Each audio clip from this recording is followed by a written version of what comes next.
ملکہ، جادوگر اور چیونٹیوں والا گاؤں۔ کئی صدیاں پہلے ایک دور دراز علاقے میں ایک شمیر نامی گاؤں تھا۔ اس گاؤں کی فضا میں ایک عجیب سی خاموشی اور اداسی بسی ہوئی تھی۔ رات کے وقت اس گاؤں کے لوگ اپنے اپنے گھروں میں چھپ جاتے اور باہر نکلنے کی جرات نہیں کرتے۔ یہ وہ گاؤں تھا جہاں سورج ڈوبنے کے بعد زندگی تھم سی جاتی تھی۔ اس کی وجہ اس گاؤں کے قریب جنگل میں ایک رہنے والی مخلوق تھی، جس کی چمٹیاں تیز دھار خنجروں کی طرح تھی اور جس کی آہٹ سن کر لوگوں کے رونگٹے کھڑے ہو جاتے تھے۔ گاؤں کے لوگ برسوں سے اس مخلوق کے خوف میں جیتے تھے۔ ہر کوئی جانتا تھا کہ اس مخلوق کی حقیقت ایک بددعا کی صورت میں ہے، جو کئی نسلوں پہلے ایک جادوگر نے اس گاؤں پر مسلط کی تھی۔ یہ جادوگر شاہروز کے نام سے جانا جاتا تھا۔ کہا جاتا تھا کہ شاہروز نے اس مخلوق کو تخلیق کیا اور اسے گاؤں والوں پر مسلط کر دیا تاکہ وہ ہمیشہ خوف میں جیتے رہیں۔ گاؤں کے بزرگوں کا کہنا تھا کہ اس مخلوق کا خاتمہ صرف اس وقت کیا جا سکتا ہے کہ جب کوئی بہادر انسان ملکہ زرینہ کے محل میں جا کر اس جادوگر کو شکست دے۔ ملکہ زرینہ جو اپنی خوبصورتی اور دانائی کے لیے مشہور تھی، لیکن یہ بھی کہا جاتا تھا کہ وہ جادوگر کے شکنجے میں پھنس چکی ہیں۔ گاؤں کے چند نوجوانوں نے اس بددعا کا خاتمہ کرنے کا فیصلہ کیا، لیکن ان سب میں سے آگے احمد تھا۔ احمد ایک نوجوان تھا جو اپنی بہادری کے لیے جانا جاتا تھا۔ احمد نے اپنی جان کی پرواہ کیے بغیر اس مخلوق اور جادوگر کو گاؤں سے نجات دلانے کی قسم کھائی۔ رات میں جب سارا گاؤں سو رہا ہوتا، احمد چھپکے سے اپنے گھر سے نکلتا اور جنگل کی طرف روانہ ہو جاتا۔ احمد نے فیصلہ کیا کہ وہ ملکہ زرینہ کے محل پہنچ کر اس جادوگر کی حقیقت کا پتہ لگائے گا۔ راستے میں اسے کئی مشکلات کا سامنا کرنا پڑا، لیکن اس کا عزم اس سے آگے بڑھتا رہا۔ کئی دنوں کے سفر کے بعد احمد آخر کار اس مقام پر پہنچا جہاں ملکہ زرینہ کا محل واقع تھا۔ محل کے اندر ایک عجیب سی خاموشی تھی، ہر طرف بھاری پردے لٹک رہے تھے۔ احمد کو یوں محسوس ہو رہا تھا جیسے اسے کسی نے یہاں آنے سے پہلے ہی دیکھ لیا ہو۔ احمد محل کے اندر بڑھتا چلا گیا اور آخر کار ایک بڑے ہال میں جا کر پہنچا۔ اس ہال کے درمیان میں ایک عظیم عالیشان تخت پر ملکہ زرینہ بیٹھی ہوئی تھی، لیکن اس کے چہرے پر ایک عجیب سی مسکراہٹ تھی، جیسے وہ کچھ چھپا رہی ہو۔ احمد نے اپنی بات شروع کی، لیکن ملکہ نے اسے خاموش رہنے کا اشارہ کیا۔ ملکہ نے احمد سے پوچھا، احمد تم یہاں کیوں آئے ہو؟ ملکہ کی آواز میں ایک عجیب سا سحر تھا۔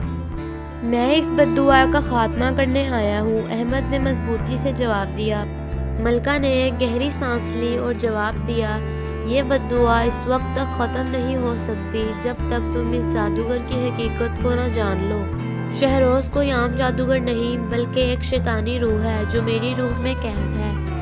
احمد نے حیرت سے ملکہ کو دیکھا اور کہا، تو تم ہی ہو جسے آزاد کروانا ہے؟ ملکہ زرینہ نے جواب دیا، ہاں، لیکن اس کے لیے تمہیں بہت سے مشکل امتحانات سے گزرنا پڑے گا۔ یہ امتحانات نہ صرف تمہاری جسمانی طاقت کے ہوں گے، بلکہ تمہاری روحانی طاقت کا بھی امتحان لیں گے۔ احمد نے اپنی تلوار مضبوطی سے پکڑ لی اور کہا، میں ہر امتحان کے لیے تیار ہوں۔ ملکہ زرینہ نے احمد کو ایک پراسرار دروازے کی طرف اشارہ کیا جو ہال کے دوسری جانب تھا۔ اس دروازے کے پیچھے وہ راستہ ہے جو تمہیں شاہروز کی طرف لے جائے گا، لیکن یاد رکھو یہ راستہ آسان نہیں ہوگا۔ احمد دروازے کی طرف بڑھا اور اس نے دروازہ کھولا تو ایک سرد ہوا کا جھونکا اس کے چہرے سے ٹکرایا۔ دروازے کے پیچھے ایک لمبی اور تنگ سیڑھی تھی جو نیچے زمین کی گہرائیوں میں جا رہی تھی۔ احمد نے ہمت کی اور آگے بڑھا۔ سیڑھی کی آخر میں ایک غار تھی جو بے حد اندھیری اور سرد تھی۔ احمد نے اپنی مشعل جلائی اور آگے بڑھا۔ جیسے جیسے وہ آگے بڑھتا گیا اسے عجیب و غریب آوازیں سنائی دینے لگی۔ وہ آوازیں کسی زبان میں تھی جسے احمد سمجھ نہیں سکتا تھا، لیکن وہ اتنی خوفناک تھی کہ احمد کا دل دہل گیا۔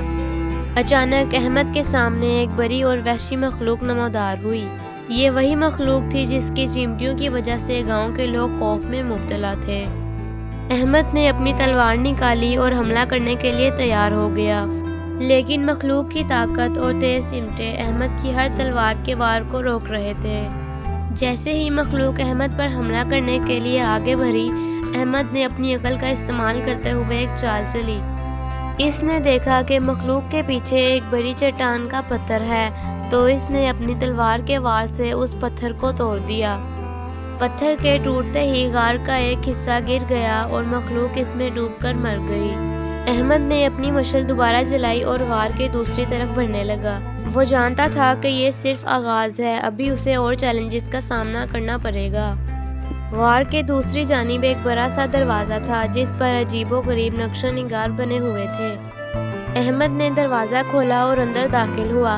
اندر ایک بڑی میز پر ایک کتاب رکھی ہوئی تھی جس پر سنہری حروف میں کچھ لکھا ہوا تھا۔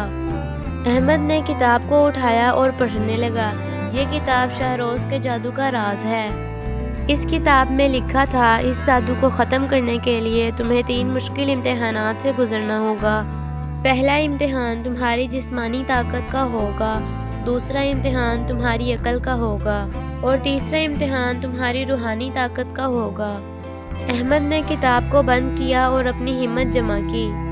وہ جانتا تھا کہ یہ امتحانات آسان نہیں ہوں گے، لیکن وہ اپنی قوم کو اس بددعا سے نجات دلانے کے لیے ہر مشکل سے لڑنے کے لیے تیار تھا۔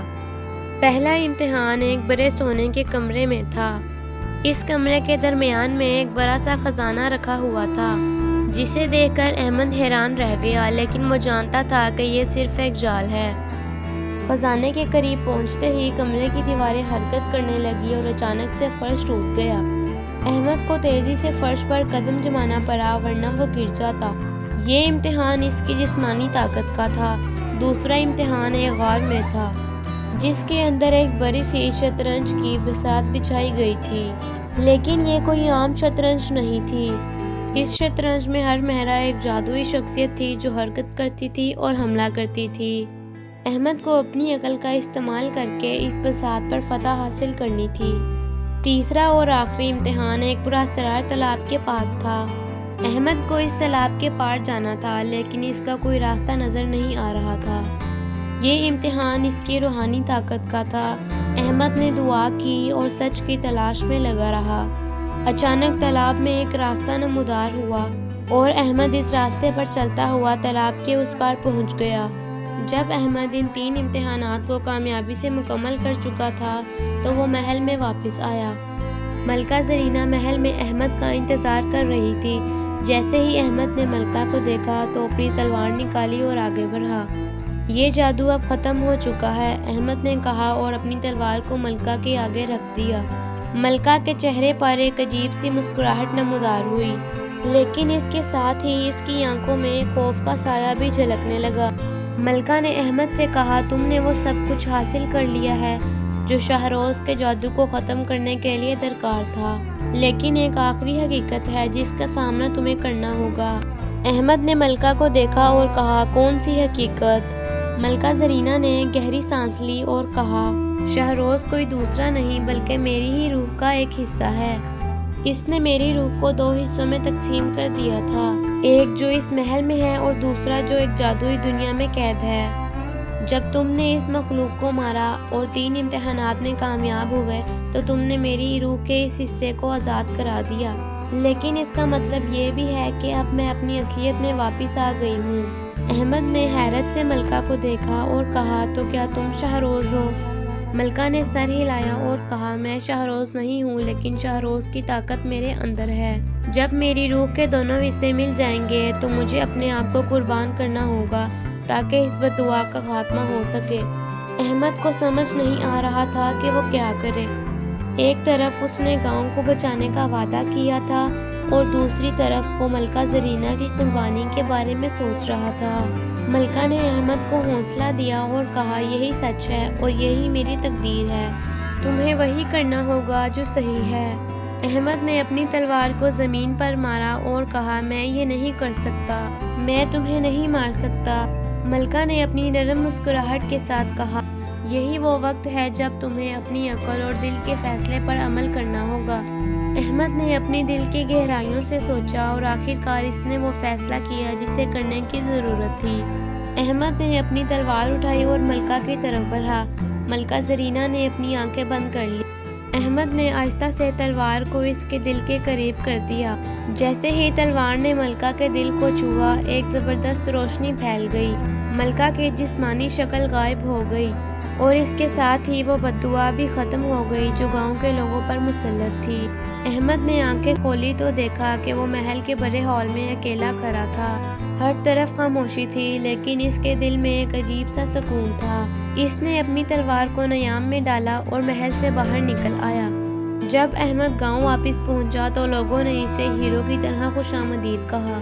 گاؤں کے لوگ اب خوف سے آزاد ہو چکے تھے، لیکن احمد کے دل میں ایک یاد باقی رہ گئی، ملکہ زرینہ کی قربانی۔ وہ جانتا تھا کہ اس نے صحیح فیصلہ کیا، لیکن اس کے دل میں ہمیشہ ملکہ کی یاد زندہ رہے گی۔